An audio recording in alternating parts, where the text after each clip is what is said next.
After yesterday's taxing section, which had included the biggest climb of the walk so far, today's would have been another one had the circumstances been as we anticipated.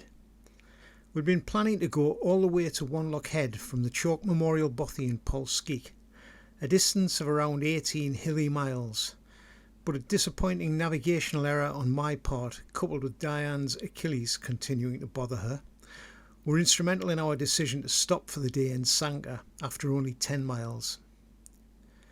This made what would have been quite a tough route into something much easier, walking on track and road down the lovely Scour Glen as far as the farmhouse at Polskeoch.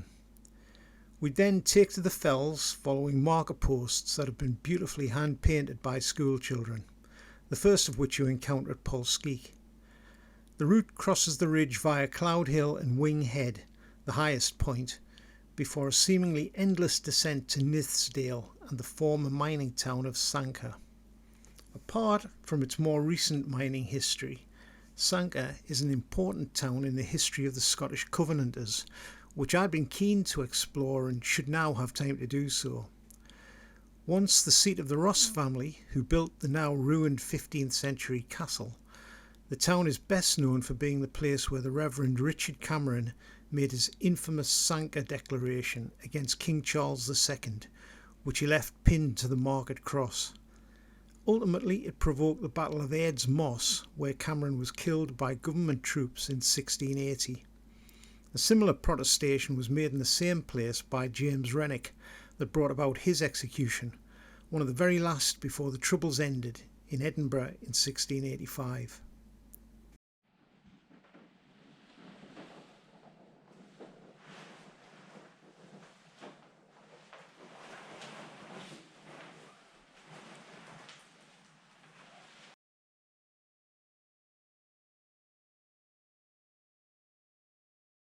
Because the forester worker I was talking to was an ex-Douglas man. Used to stay in my village. He kenned a lot of people.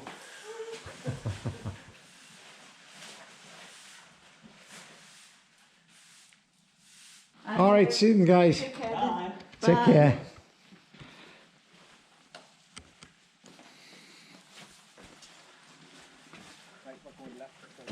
Oh, I'll tell you what I haven't put on. Me smidge. Alright. Aye, because it's mental out there. Come on then, hop along.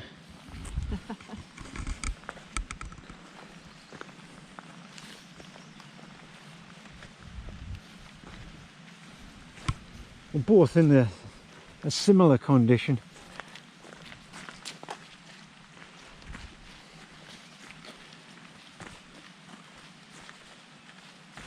Ooh, yeah, bugger.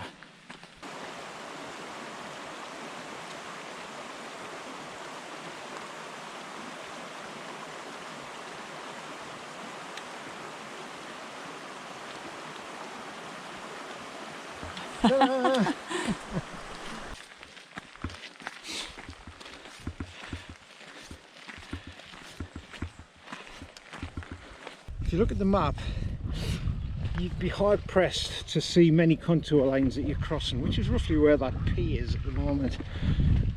But the truth of the matter is, on the road, a really long climb that I certainly wasn't anticipating.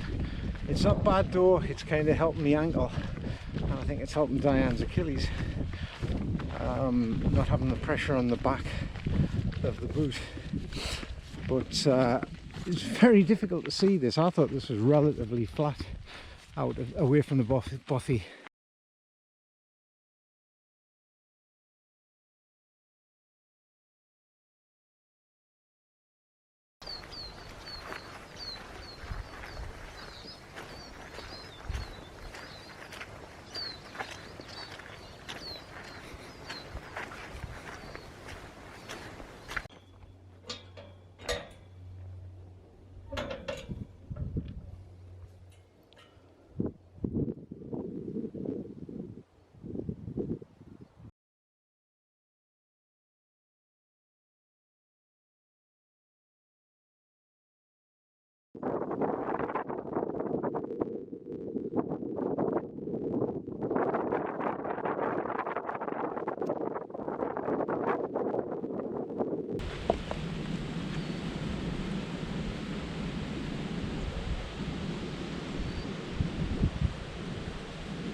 Jacket off? Ah, it's warm, isn't it?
Could end up in the stream very rapidly.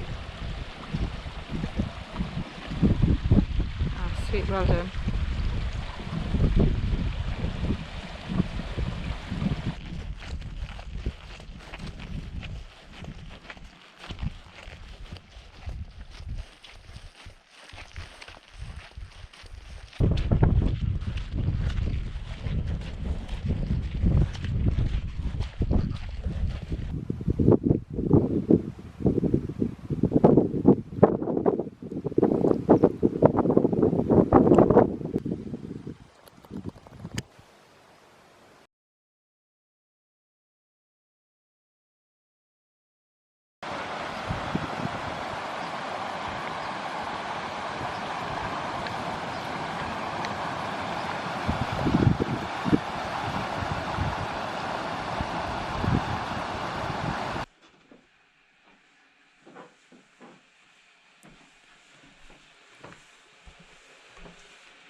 Today's should have been a relatively easy short route of just under 10 miles that was mainly distinguished by the hand-painted marker posts set out at intervals between Polskeoch and Sanquhar. However, it didn't turn out like that. Very quickly, just below the Bothy, after we crossed the burn here, instead of bearing right to the farm at Polskeoch, for some reason we went left up this track here for 1.5 miles before I realised that what I was seeing on the map was not what the ground was telling me. I put it down to being distracted by the discomfort in my ankle, but it was a very basic mistake that should never have been made, and we had to backtrack 1.5 hours later, finding ourselves where we should have been. After that, it was an easy walk, frustratingly, for about 3.5 kilometres through the Score Valley, which gets ever better, so don't rush to take photographs, to the farm at Polskeoch, which is here. And this is where we left the road to take to the fell for a long trek up across Cloud Hill, soggy in places as ever, but with fantastic views down the Score Glen, which just added to the experience. Off Cloud Hill, there was a descent to these crags here where we crossed the wall, and then a pull up to Winghead, which strangely isn't actually noted on the Harvey's map. At this point, you can see Sanquhar set out below you, and it looks close enough to touch, but the distance between Winghead and Sanquhar takes some time to cover. As I said, it's a long descent down this tongue, passing this new access road that I guess has been put in for what I believe will be the next phase of wind farms. The one I believe is being protested on the gates of Polskeoch in the video earlier. Descending, keep your eyes out for posts, but generally just follow in the direction of Sanquhar. Houses reveal themselves as you get further down the Wingburn, and you're just kind of heading for that. Generally speaking, the more deciduous woodland here as it reveals itself, because when you get to this point where you cross the Wingburn, this bridge is hidden in quite a deep gully, so you may need to just look for it, but there is a good track leading down to it. Then it's across the fields onto a very good track or a road to Ulsey Side, bear right on the road, then sharp left, past the golf course that belongs to the Blackaddy Hotel, to the bridge over the River Nith. The route itself takes you on what I believe is the route used out of the town by Mary Queen of Scots in the 16th century into the High Street. Alternatively, this route along the river takes you out by the castle. We had a little reassessment of our situation in a pub in the High Street and ended up going to a B&B down here to leave for Wanlockhead the next day.